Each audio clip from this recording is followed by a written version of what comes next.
سب کو ماننا، تسلیم کرنا، یہ اسلام کی خوبی ہے۔ اسلام کا ماننے والا یہ عقیدہ رکھتا ہے کہ قرآن بھی سچا ہے، اور قرآن سے پہلے تورات اور انجیل اور جو صحف ابراہیم و موسیٰ وہ بھی اپنے زمانے میں صحیح تھے، اللہ کے پیغامات تھے، اور جن نبیوں پر یہ کتابیں اتری ہے وہ نبی بھی سب صحیح تھے، سب پر ہمارا ایمان ہے۔ پچھلی جو آیات گزری تھی سورہ بقرہ کی آخری آیات، اس میں کہا گیا کہ ایمان والے سارے رسولوں پر ایمان رکھتے ہیں، ساری کتابوں پر ایمان رکھتے ہیں۔ تو دیکھیے دل تو ہمارا بڑا کشادہ ہے، نظر ہماری بڑی کشادہ ہے، فکر سوچ ہم بڑی رکھتے ہیں، سب کو ساتھ لے کے چلتے ہیں، لیکن آپ پروپیگنڈا دیکھیے دنیا میں کیا ہو رہا ہے۔ ارے بڑے شدت پسند ہیں، بڑے سختی کرنے والے ہیں، اور بڑا یہ معاملہ ہے۔ حالانکہ ہم قرآن کو مانتے ہیں، تورات کا انکار نہیں کرتے، انجیل کا انکار نہیں کرتے ہیں، ہم محمد الرسول اللہ کو مانتے ہیں، عیسیٰ کا انکار نہیں کرتے ہیں، موسیٰ کا انکار نہیں کرتے ہیں، داؤد کا انکار نہیں کرتے ہیں۔ 1,00,000 تقریباً 24 ایک تعداد آئی ہے، جتنے بھی نبی آئے ہیں ان میں سے کسی ایک کا انکار نہیں کرتے ہیں، اور نہ کسی ایک کی شان میں گستاخی کرتے ہیں، بلکہ کسی ایک نبی کی شان میں بھی اگر کوئی گستاخی کر دے تو قرآن کا ماننے والا کہے گا، اسلام کا ماننے والا کہے گا اللہ تو وہ ہے جس نے اپنی قدرت سے تمہاری تصویر بنائی رحم مادر میں، ماں کے پیٹ میں، اور ماں کے پیٹ میں تصویر بنائی فی ظلمات ثلاث، تین اندھیروں کے اندر، ماں کے پیٹ کا اندھیرا، رحم کا اندھیرا، جھلی کا اندھیرا۔ دنیا کے مصور تصویر بناتے ہیں نا تو روشنی بھی بناتے ہیں، اللہ وہ ایسی قدرت رکھنے والا ہے کہ وہ تاریکی میں بلکہ تین تاریکیوں میں، 3 اندھیریوں میں تصویر بنا رہا ہے۔ دنیا کے مصور تصویر بنانے والے کسی چیز پر، میٹیریل پر، مادے پر تصویر بناتے ہیں، پتھر پر تصویر بنائی، پیپر پر تصویر بنائی، اور کسی اور چیز پر، یعنی جو چیز سامنے ہے، وجود ہے، اس پر تصویر بناتے ہیں۔ اللہ ایسی تصویر بنانے والا ہے کہ اس نے پانی پر تصویر بنا دی۔ بنا دے کوئی تصویر پانی پر، بنا کے دکھا دے۔ یہ قطرہ، منی کا قطرہ کیا ہے؟ پانی ہے، اس پر اللہ تعالیٰ نے تصویر بنائی، اور اتنی تصویر بہترین بنائی کہ خود کو بھی پسند آئی۔ قسم کھا کے کہا والتین والزیتون وطور سینین وہذا البلد الامین، انجیر کی قسم، زیتون کی قسم، اس شہر امین مکہ مکرمہ جیسی پاکیزہ دھرتی کی قسم، ہم نے انسان کو بہترین ڈھانچے میں، بہترین شکل میں پیدا کیا۔ بسم اللہ الرحمن الرحیم،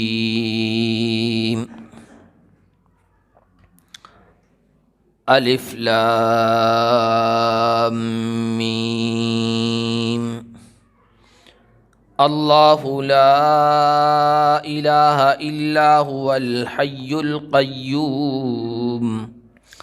آج کے درس کا آغاز ہم اللہ کے فضل و کرم سے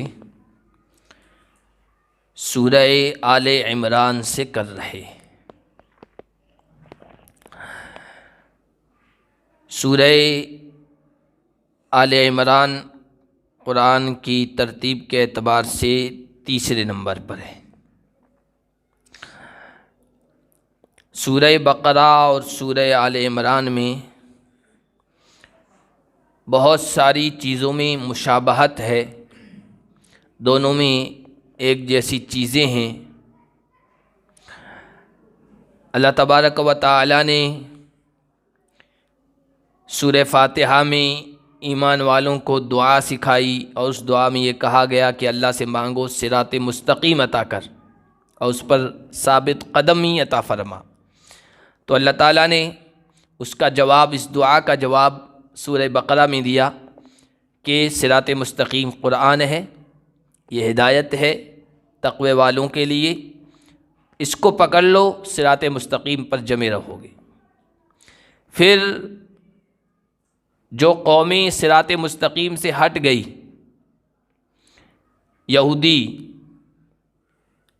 یہودیوں کے غلط عقائد، ان کی گستاخانہ باتیں، اقوال، وہ سب سورہ بقرہ میں بیان کیے گئے۔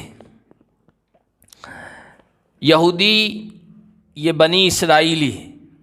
بنی اسرائیل کی 2 شاخیں ہیں، یعقوب علیہ السلام کی جو اولاد ہیں ان کی 2 بڑی شاخیں، ایک یہودی ہیں، دوسرا گروہ جو ہے وہ عیسائی۔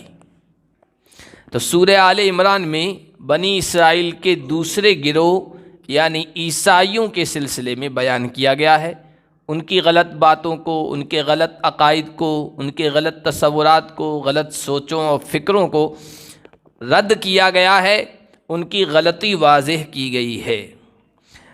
تو دونوں صورتوں میں بہت سی چیزیں ایک جیسی ہیں، اسی وجہ سے حدیث میں اللہ کے نبی صلی اللہ علیہ وسلم نے ان دونوں صورتوں کی فضیلت کو ایک ساتھ بیان فرمایا ہے۔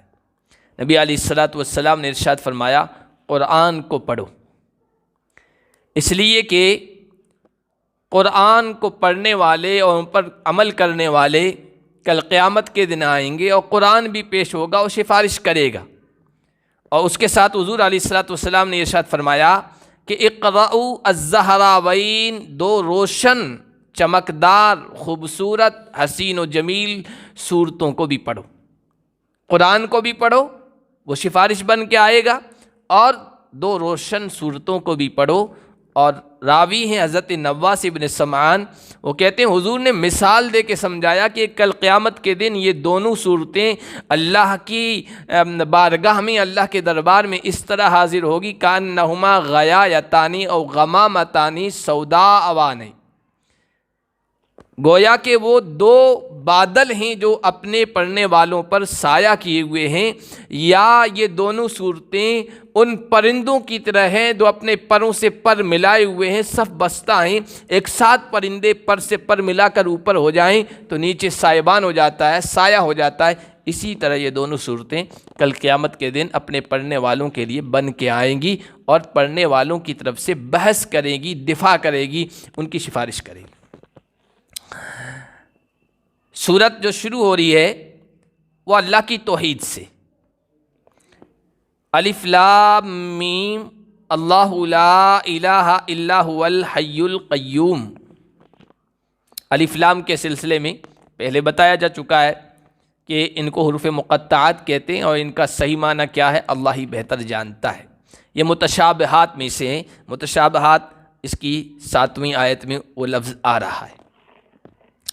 بہت سارے علماء نے، حضرات نے، قرآن کو جاننے کی کوشش کرنے والوں نے حروف مقطعات کے معنی اور مطلب بھی بیان کیے ہیں، لیکن وہ بیان کرنے کے بعد انہوں نے کہا ہماری فکر، ہماری سوچ، ہماری کوشش یہاں تک پہنچی ہے، ضروری نہیں ہے کہ اس کے یہی معنی ہوں، اسی لیے اس کا ترجمہ کرتے وقت یہ لکھتے ہیں اللہ اعلم بمرادی، اللہ اس کے معنی بہتر جانتا ہے۔ اللہ لا الہ الا هو، اللہ ہے معبود، اس کے علاوہ کوئی الہ نہیں، کوئی معبود نہیں۔ الحی القیوم، وہ زندہ ہے اور ساری کائنات کو سنبھالنے والا ہے، ساری کائنات کو باقی رکھنے والا ہے۔ سورہ آل عمران جو اتری ہے، اس کی جو نزول ہوا ہے، اس کا بیک گراؤنڈ پس منظر یہ ہے کہ نجران، جزیرۃ العرب کے شمال جنوب میں یمن ہے، اور یمن کے شمال میں ایک علاقہ تھا نجران کا، جہاں حضور علیہ الصلاۃ والسلام کے زمانے میں عیسائی بڑی آبادی تھی، کرسچنوں کی۔ تو ان کا ایک وفد اللہ کے نبی صلی اللہ علیہ وسلم کی خدمت میں آیا اور حضرت عیسیٰ علیہ الصلاۃ والسلام کے بارے میں ڈیبیٹ کی، بحث کی۔ جیسے عیسائی آج بھی کہتے ہیں عیسیٰ سن آف گاڈ ہیں، یا خدا، 3 خداؤں میں سے ایک خدا ہیں۔ اس وقت بھی ان کا یہ تصور تھا، یہ عقیدہ تھا۔ اللہ کے نبی صلی اللہ علیہ وسلم کے یہاں آ کر بحث کی، ایک بڑا وفد تھا جس میں 14 ان کے بڑے بڑے اکابر تھے، بڑے لوگ تھے۔ تو اللہ کے نبی صلی اللہ علیہ وسلم سے کئی دنوں تک بحث ہوتی رہی۔ وہ کہتے تھے خدا ہیں، خدا کے بیٹے ہیں، اور اپنے جو غلط عقائد تھے وہ بیان کرتے تھے۔ حضور اس کی تردید کرتے تھے، اس کو کنڈم کرتے تھے، اور کہتے تھے نہیں، یہ عقیدہ صحیح نہیں ہے۔ وہ اپنی ضد اور اصرار پر، ہر درمی پر باقی رہے۔ تو اللہ کے نبی صلی اللہ علیہ وسلم نے کہا اگر تم اسی پر ضد کر رہے ہو کہ نہیں، جو تمہارا غلط عقیدہ وہی صحیح ہے، تو پھر آؤ مباہلہ کرو۔ مباہلہ کیا ہوتا ہے وہ بھی اگلے 4-5 رکوع کے بعد آ جائے گا، وہاں انشاءاللہ ہم پڑھیں گے۔ تو سورت شروع کی گئی توحید پر، اس لیے کہ اللہ کا بیٹا قرار دینا اور اللہ کی الوہیت میں، خدائی میں کسی کو شریک کرنا، یہ شرک ہے، توحید کے خلاف ہے، اس لیے توحید کو بیان کیا گیا۔ اللہ ہی ہے الہ معبود۔ کیوں؟ اللہ کے نبی صلی اللہ علیہ وسلم نے عیسائیوں سے سوال کیا تھا کہ تم عیسیٰ کو خدا مانتے ہو، کیا عیسیٰ ہمیشہ زندہ رہنے والے؟ تو انہوں نے کہا ایسا تو نہیں ہوگا، ان پر بھی موت آئے گی۔ تو اللہ تو وہ ہوتا ہے جو ہمیشہ زندہ رہنے والا ہے۔ دوسرا یہ کہا کہ تم یہ کہتے ہو کہ عیسیٰ خدا کے بیٹے یا خدا ہیں، تو دیکھو خدا تو وہ ہے جو ہمیشہ سے کائنات کو سنبھالے ہوئے ہے اور سنبھالے رہے گا جب تک اس کی مشیت ہوگی، مرضی ہوگی اور اس کا ارادہ ہوگا۔ کیا عیسیٰ کے اندر یہ خوبی ہے، صفت ہے؟ کہا یہ تو نہیں ہے، وہ خود اپنے آپ کو دوسروں سے بچا نہیں سکے، یہودیوں سے، سازشیں کرنے والوں سے اللہ نے ان کی حفاظت کے اوپر اٹھا لیا۔ تو کہا کہ اللہ تو القیوم ہے، پوری کائنات کو سنبھالنے والا ہے، پوری کائنات کو تھامے ہوئے ہے، تو عیسیٰ کے اندر تو یہ خوبی ہے نہیں، تو وہ کیسے خدا ہو سکتے ہیں یا خدا کے بیٹے ہو سکتے ہیں؟ نزل علیک الکتاب بالحق، اللہ نے تم پر یہ کتاب حق کے ساتھ نازل فرمائی ہے، قرآن کریم۔ مصدقا لما بین یدیہ، یہ کتاب اس سے پہلے جو کتابیں آئی ہے، جو صحیفے آئے ہیں، جو آسمانی پیغام آئے ہیں، جو وحی آئی ہے، اس کی تصدیق کرتی ہے کہ وہ اپنے اپنے زمانے میں سچی تھی، وہ کتابیں سچی تھی، وہ پیغامات سچے تھے، وہ وحی سچی تھی۔ اور اسی اللہ نے تورات کو بھی اتارا اور انجیل کو بھی اتارا، من قبل، اس سے پہلے، ھدی للناس، یہ تورات اور انجیل یہ لوگوں کے لیے ہدایت تھی اپنے زمانے میں، ان کے ذریعے سے لوگوں کی رہنمائی کی گئی تھی، لوگوں نے رہنمائی پائی تھی۔ دیکھیے یہ قرآن کی، اسلام کی حقانیت، صداقت اور سچائی کی دلیل ہے کہ اسلام بڑا وسیع الظرف ہے، وسیع القلب ہے، وسیع النظر ہے۔ یہ عربی لفظ ہو گئے، اردو بھاری بھرکم، یعنی دل بڑا کشادہ ہے اسلام کا، نظر بڑی کشادہ ہے نا، اور سب کو ماننا، تسلیم کرنا، یہ اسلام کی خوبی ہے۔ اسلام کا ماننے والا یہ عقیدہ رکھتا ہے کہ قرآن بھی سچا ہے، اور قرآن سے پہلے تورات اور انجیل اور جو صحف ابراہیم و موسیٰ وہ بھی اپنے زمانے میں صحیح تھے، اللہ کے پیغامات تھے، اور جن نبیوں پر یہ کتابیں اتری ہے وہ نبی بھی سب صحیح تھے، سب پر ہمارا ایمان ہے۔ پچھلی جو آیات گزری تھی سورہ بقرہ کی آخری آیات، اس میں کہا گیا کہ ایمان والے سارے رسولوں پر ایمان رکھتے ہیں، ساری کتابوں پر ایمان رکھتے ہیں۔ تو دیکھیے دل تو ہمارا بڑا کشادہ ہے، نظر ہماری بڑی کشادہ ہے، فکر سوچ ہم بڑی رکھتے ہیں، سب کو ساتھ لے کے چلتے ہیں، لیکن آپ پروپیگنڈا دیکھیے دنیا میں کیا ہو رہا ہے۔ ارے بڑے شدت پسند ہیں، بڑے سختی کرنے والے ہیں، اور بڑا یہ معاملہ ہے۔ حالانکہ ہم قرآن کو مانتے ہیں، تورات کا انکار نہیں کرتے، انجیل کا انکار نہیں کرتے ہیں، ہم محمد الرسول اللہ کو مانتے ہیں، عیسیٰ کا انکار نہیں کرتے ہیں، موسیٰ کا انکار نہیں کرتے ہیں، داؤد کا انکار نہیں کرتے ہیں۔ 1,00,000 تقریباً 24 بھی ایک تعداد آئی ہے، جتنے بھی نبی آئے ہیں ان میں سے کسی ایک کا انکار نہیں کرتے ہیں، اور نہ کسی ایک کی شان میں گستاخی کرتے ہیں، بلکہ کسی ایک نبی کی شان میں بھی اگر کوئی گستاخی کر دے تو قرآن کا ماننے والا کہے گا، اسلام کا ماننے والا کہے گا یہ کافر ہو گیا۔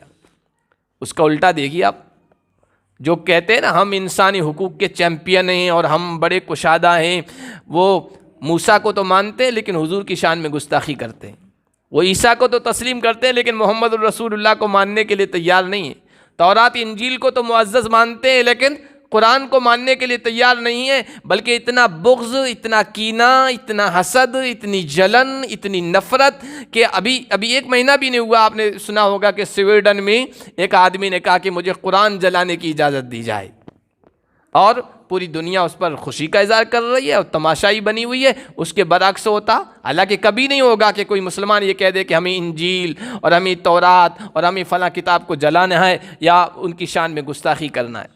تو دیکھیے قرآن یہ سکھاتا ہے اپنے ماننے والوں کو، اللہ نے تورات کو بھی اتارا تھا، انجیل کو بھی اتارا تھا، اور اپنے زمانے میں وہ سب ہدایت کا سامان تھے، ان سے لوگوں کی رہنمائی ہوئی، اللہ کی طرف انہوں نے رہنمائی کی، ان کتابوں نے، ان پیغامات نے۔ اور یہ بھی دیکھیے ایمان والا یہ بھی مانتا ہے کہ ان کتابوں میں تحریف ہو گئی، تبدیلی ہو گئی، چینجنگ ہو گئی، لوگوں نے اپنی طرف سے بہت کچھ اس میں بڑھا دیا، گھٹا دیا، اس کے باوجود کوئی ایک مسلمان ایسا نہیں ہوگا جو کہے کہ یہ انجیل بگڑی ہوئی ہے، ہم اس کو جلا دیں اور اس کی گستاخی کر دیں۔ بہرحال وَأَنزَلَ الْفُرْقَانَ، اللہ نے یہ سب کتابیں اپنے زمانے میں اتاری تھی، اور پھر اللہ نے یہ فرقان اتارا ہے۔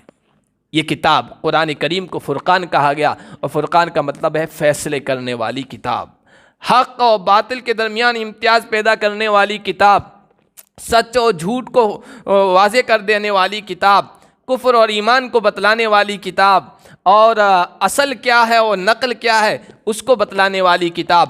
اس قرآن نے بتا دیا کہ تورات میں اور انجیل میں اور یہودیوں کے اور عیسائیوں کے عقیدے میں کہاں کہاں گڑبڑی ہوئی ہے، اس نے آ کر فرق کر دیا اور واضح کر دیا۔ اور یہ فرقان یعنی کتاب قرآن یہ تمام کتابوں کی جامع ہے۔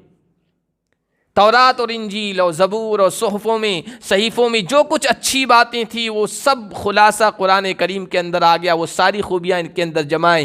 جس طرح قرآن جس شخصیت پر اترا محمد الرسول اللہ صلی اللہ علیہ وسلم پر، تمام نبیوں آدم سے عیسیٰ تک ہر نبی میں جو خوبی تھی، جو کمال تھا، جو اچھائی تھی، جو صفت حسنہ تھی، جو جمال تھا، وہ سب اللہ نے محمد الرسول اللہ صلی اللہ علیہ وسلم کے اندر جمع کر دیا تھا۔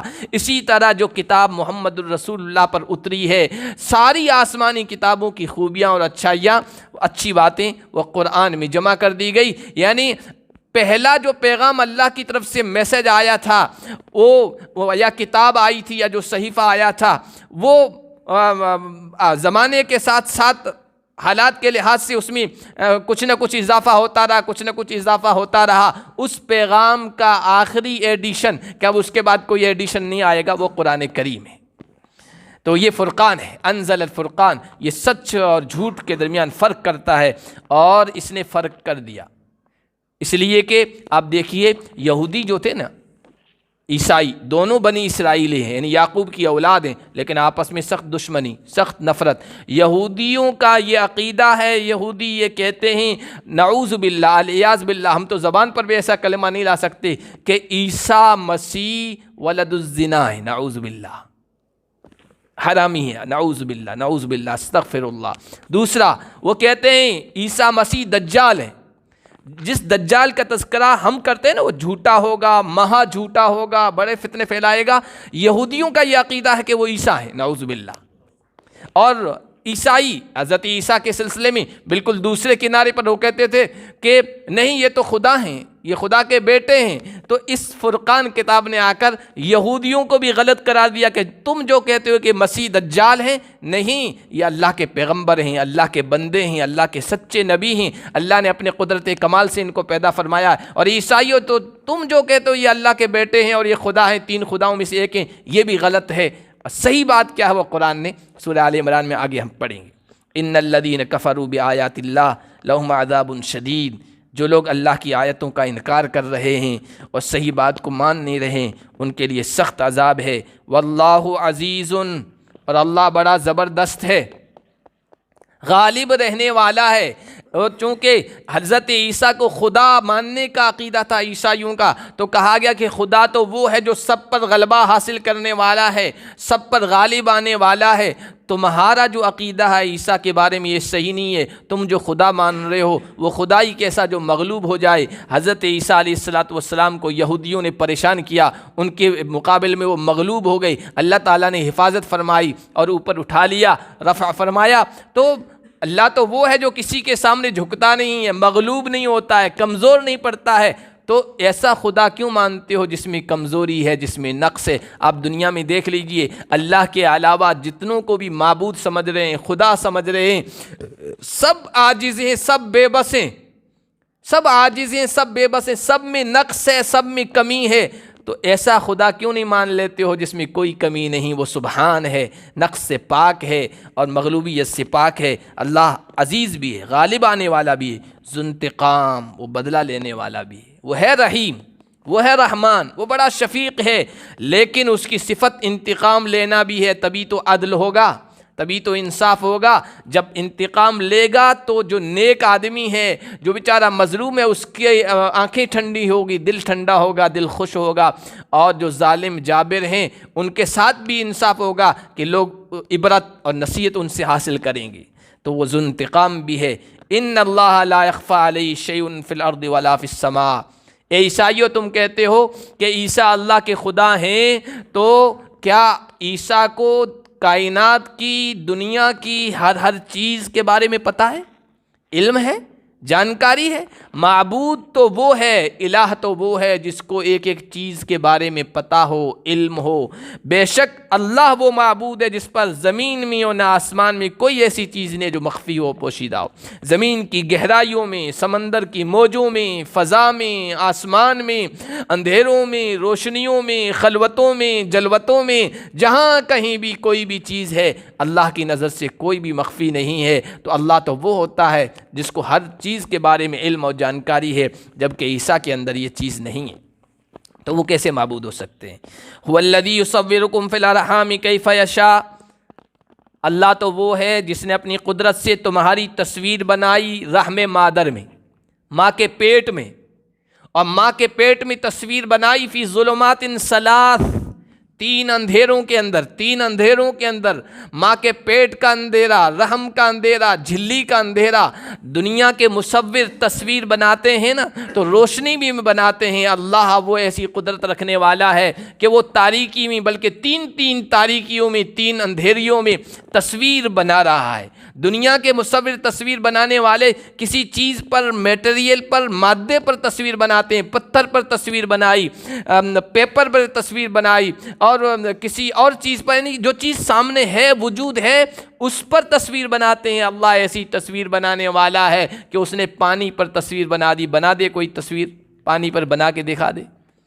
یہ قطرہ، منی کا قطرہ کیا ہے؟ پانی ہے، اس پر اللہ تعالیٰ نے تصویر بنائی، اور اتنی تصویر بہترین بنائی کہ خود کو بھی پسند آئی۔ قسم کھا کے کہا والتین والزیتون وطور سینین وہذا البلد الامین، انجیر کی قسم، زیتون کی قسم، اس شہر امین مکہ مکرمہ جیسی پاکیزہ دھرتی کی قسم، ہم نے انسان کو بہترین ڈھانچے میں، بہترین شکل میں پیدا فرمایا۔ تو عیسائیوں سے یہ کہا جا رہا ہے کہ دیکھو عیسیٰ کی تصویر بنانے والا اللہ ہے، وہ مخلوق ہے، وہ معبود کیسے ہو سکتا ہے؟ اور اس نے اپنے کمال قدرت سے، جس طرح سورہ بقرہ میں حضرت آدم کی تخلیق کا تذکرہ آیا ہے کہ حضرت آدم کو اللہ نے اپنی قدرت سے بنایا، تو عیسیٰ کو بھی اللہ نے اپنی قدرت سے بنایا ہے۔ وہ اللہ کے بیٹے نہیں، اللہ کی مخلوق ہیں، اللہ کے عبد ہیں، بندے ہیں۔ کیف یشاء، اللہ رحم مادر میں تمہاری تصویر بناتا ہے جس طرح چاہتا ہے۔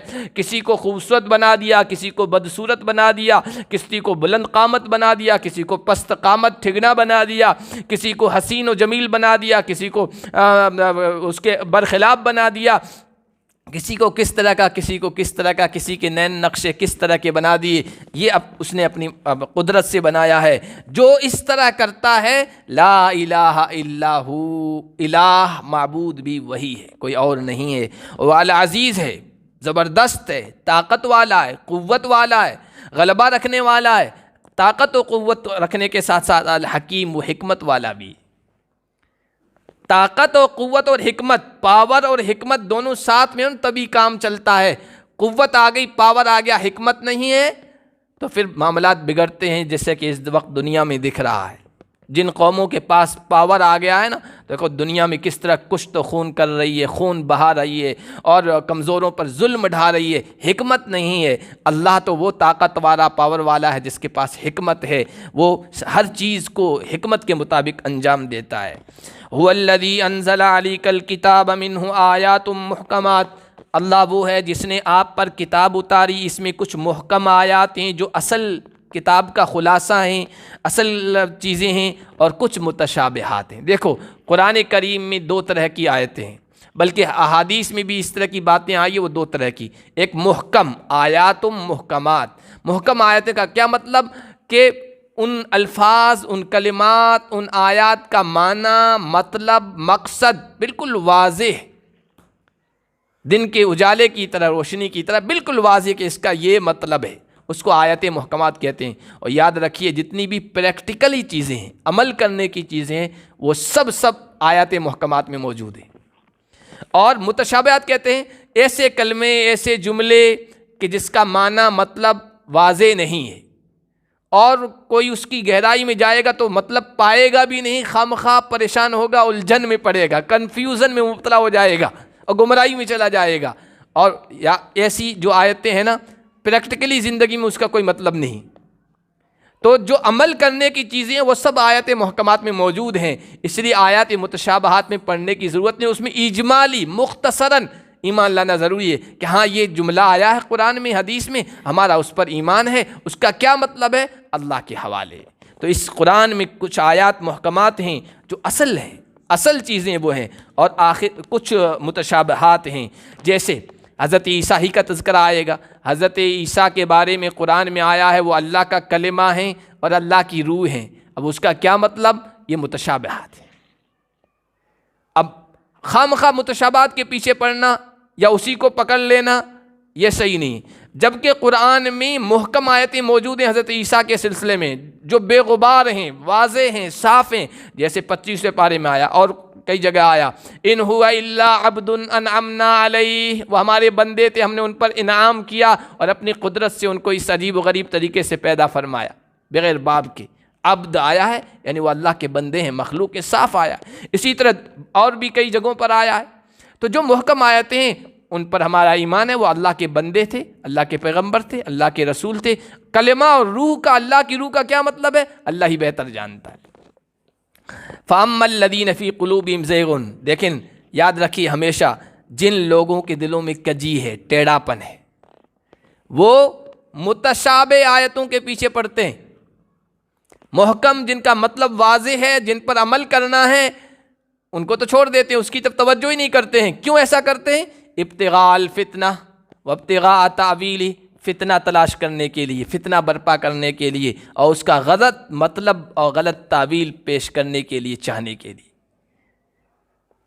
یہاں پر یہ بات بھی آپ دیکھیں، چونکہ امت میں یہ چیز پائی جاتی ہے کہ فتنہ برپا کرنے کے لیے، خواہ مخواہ کنفیوژن پیدا کرنے کے لیے ہمارے جو فرقے ہیں نا، مسلک ہیں، چاہے دیوبندیت ہو، چاہے بریلویت ہو، چاہے اہل حدیث ہو، چاہے دوسرے فرقے ہو، سب مسلک ہیں، یہ سب مسلک ہیں اور اسلام کے حصے ہیں۔ تو ان میں جو آپس میں بحثیں ہوتی ہیں جب آپ دیکھ لیجیے، وہ بھی متشابہات میں ہو رہی ہے۔ یعنی ایک متشابہات کا مطلب جس کے کئی معنی ہیں اور ایک معنی تک نہیں پہنچ سکے، جس کی وجہ سے اختلاف ہو رہا ہے۔ محکم جو باتیں ہیں جن پر سب کا اتفاق ہے، ان کی تبلیغ نہیں ہو رہی ہے، ان کو واعظ و نصیحت میں نہیں بیان کیا جا رہا ہے۔ اور جو متشابہات قسم کی چیزیں ہیں جن کے بارے میں اللہ نہیں پوچھے گا، اللہ سوال نہیں کرے گا، وہ برپا کر کے ہر جگہ اسی کو بیان کر کے کنفیوژن میں لوگوں کو مبتلا کرتے ہیں۔ نور و بشر کا مسئلہ ہے کہ پیغمبر نور ہیں یا بشر ہیں، علم غیب کا مسئلہ ہے، پھر اسے رفع یدین کرنا ہے کہ نہیں کرنا ہے، فاتحہ پڑھنی ہے کہ نہیں پڑھنی ہے، اور زور سے پڑھنی ہے کہ آہستہ سے پڑھنی ہے۔ ان کے بارے میں اللہ قیامت کے دن نہیں پوچھے گا اور نہ قبر میں ان کے بارے میں سوال ہوگا۔ یہ اولا غیر اولا کا مسئلہ ہے، بس بہتر کون سی ہے اس کا مسئلہ ہے، جائز ناجائز، نماز ہونے نہ ہونے کے بارے میں کوئی مسئلہ ہی نہیں ہے۔ لیکن آپ دیکھیے ہمارے یہاں زیادہ بحثیں کس پر ہوتی ہیں؟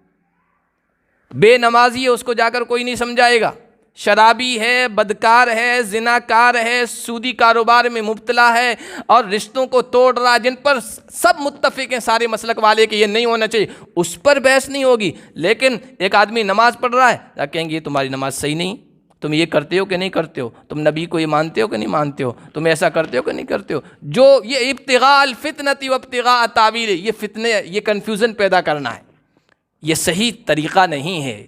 جو متفق باتیں ہیں ان کو بیان کیجیے، اور جس میں بہتر ہو سکتا ہے آپ بھی صحیح ہیں اور وہ بھی صحیح ہیں، آپ صحیح بھی ہو سکتے ہیں، غلط بھی ہو سکتے ہیں۔ سارے علماء نے یہ باتیں کہ ان چیزوں میں جن میں ہم پڑے ہوئے ہیں اور ایک دوسرے کو کنفیوژن میں مبتلا کر رہے ہیں، تو یہ سب فتنہ گری ہے، اور پھر بحثیں ہوتی ہے، آگے وقت ضائع ہوتا ہے، وہ الگ۔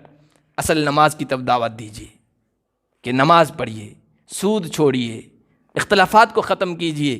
نماز کس طرح پڑھنی ہے اس میں گنجائش ہے، شریعت نے گنجائش رکھی ہے، اللہ کے نبی صلی اللہ علیہ وسلم کی احادیث مختلف ہیں۔ تو یہ مسلک کی تبلیغ ہو رہی ہے، چاہے وہ اہل حدیث ہو، چاہے دیوبندی ہو، چاہے بریل، مسلک کی تبلیغ کر رہے ہیں، اسلام کی کوئی تبلیغ نہیں کر رہا ہے، اسلام کی تبلیغ ہونی چاہیے۔